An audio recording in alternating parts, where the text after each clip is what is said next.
మా న్యూస్ ఛానల్ని సబ్స్క్రైబ్ చేయండి.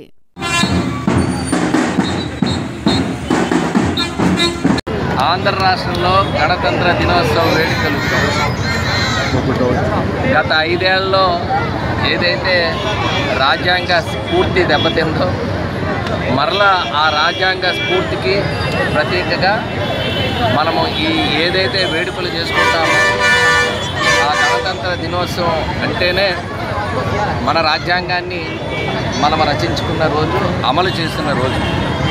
అయితే మన రాష్ట్రంలో గత 5 ఏళ్లలో రాజ్యాంగ స్ఫూర్తి ఎక్కడ లేదు, మనందరికీ తెలుసు. చట్టాలు రూపొందించుకున్న చట్టాలు పూర్తిగా అమలుపరచడం పక్కన పెడితే వాటికి ఆ స్ఫూర్తిని దెబ్బతీసే విధంగా మన రాష్ట్రంలో చట్టాలు అమలయ్యాయి. విధ్వంసాలు, ఇబ్బందులు, అరాచకాలు, ప్రజలందరూ కూడా అనేక సమస్యలపైన ఉన్నారు.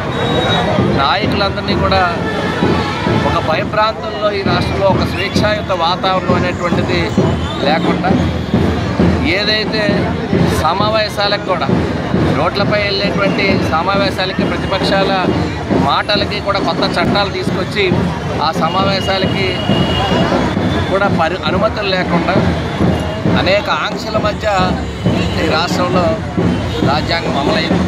ఈరోజు ఆ స్వేచ్ఛాయుత వాతావరణంలో మొదటి సంవత్సరం మరలా రాష్ట్రంలో ప్రభుత్వం చేపట్టిన తర్వాత జరిగేటువంటి గణతంత్ర దినోత్సవ వేడుకలు ఏదైతే ఉద్దేశం ముఖ్యంగా యువతలో కానీ విద్యార్థుల్లో కానీ ప్రపంచంలో పోటీ పడే విధంగా మన దేశం, మన రాష్ట్రం నిలవాలనేటువంటి ఉద్దేశంతో 2047 నాటికి ఏదైతే వికసిత్ భారత్ కావాలంటే అందులో స్వర్ణాంధ్ర నిర్మాణం కావాలంటే ఇప్పటి నుంచి ఇట్లాంటి బాలలకి ఆ స్ఫూర్తి అవగాహన కలగాలి.